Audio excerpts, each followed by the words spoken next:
Hey there, welcome back to another video of this Python tutorial series, and in this video I'm gonna talk about error handling. So basically what happens if an error occurs in your program, then the execution of that program stops. So sometimes what happens that you don't want the execution of the program to be stopped, you just want it to continue even though you have encountered with an error. So this is called as error handling, the handling of errors.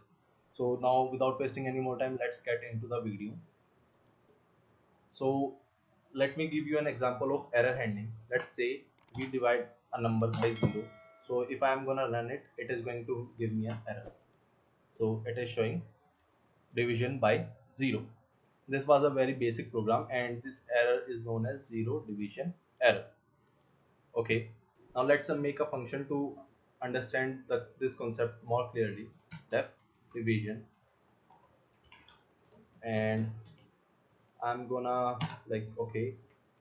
So I'm gonna take the enter numerator, and I'm gonna take it in a variable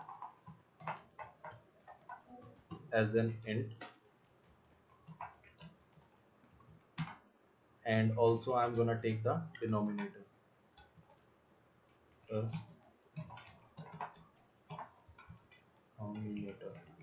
Okay, a numerator and denominator. Now I'm also gonna take this inside a function, inside a variable as an integer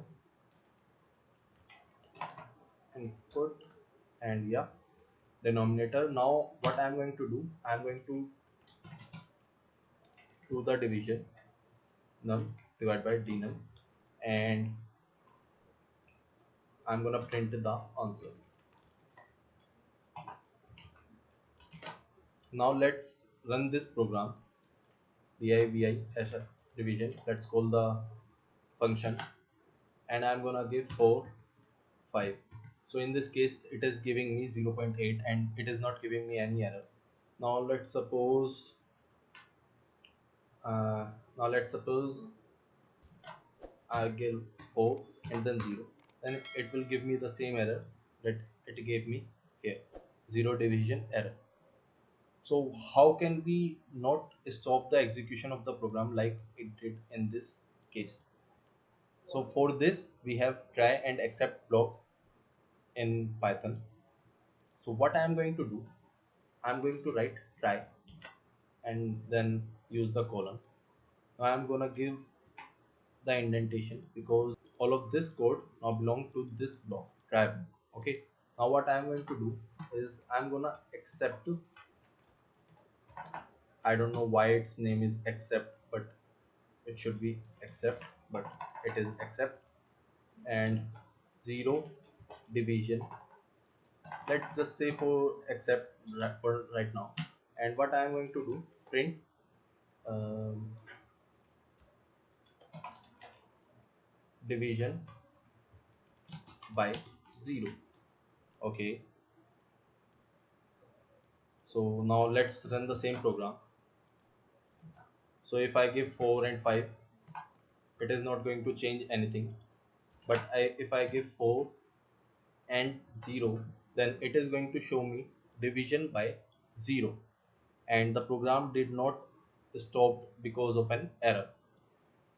Now there could be multiple type of error, like there is zero division error, there is what do we say, index out of bounds error. So that let me just show you what that error is. And if I take a list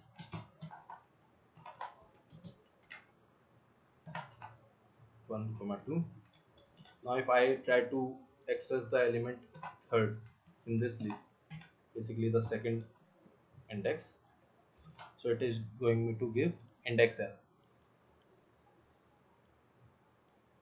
Now if you do not write anything ahead of this except keyword, then it is going to accept every kind of error.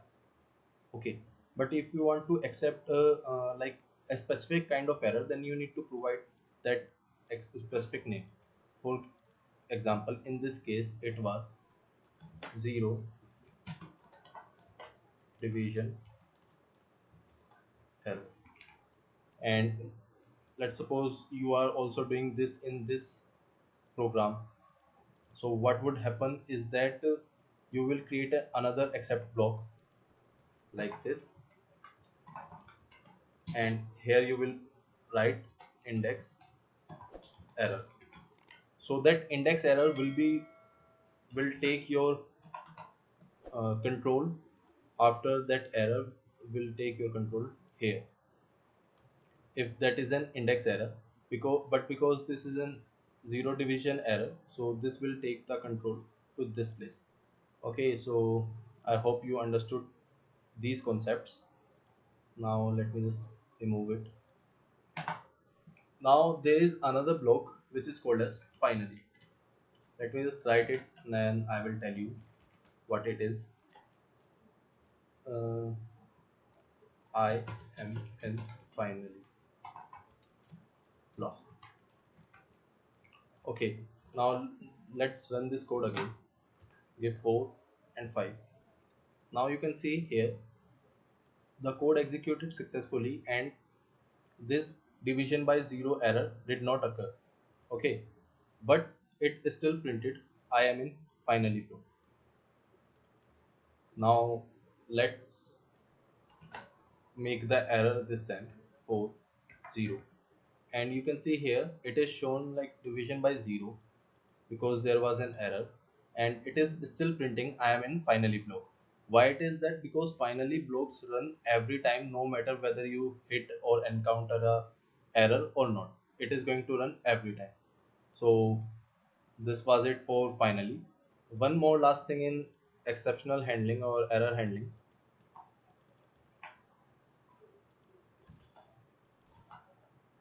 Yeah, maybe this except is exception. Yeah, this is exception, basically exception handling. Okay, you can call it as error handling or exception handling. So this except was exception. Okay, now the thing is you can also raise your error. Like suppose in this case what you were doing is you did not want to stop or terminate the execution of the program once an error has occurred. Okay, but there are some conditions that you want permanently, like it must happen that the program execution is stopped whenever that condition or whenever that error is occurred. So let me just give x is equal to, let's say, -1, and I will give if x is less than 0, raise value is less than 0, and if I am going to run it, it is going to raise an error. Okay, so let first just print something normally, print hi, and keep this line as a comment.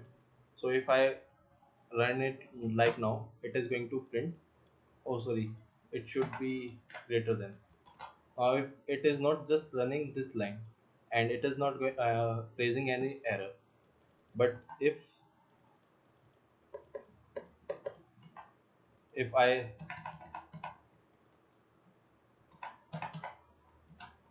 I run this program now, it is going to raise an error. Wait a second. Yeah, it should be less than 0. It was my fault, and it should be print high. So now as you can see, it printed high, but it is raising an error. And if we do not run this line, then it is just simply print the high.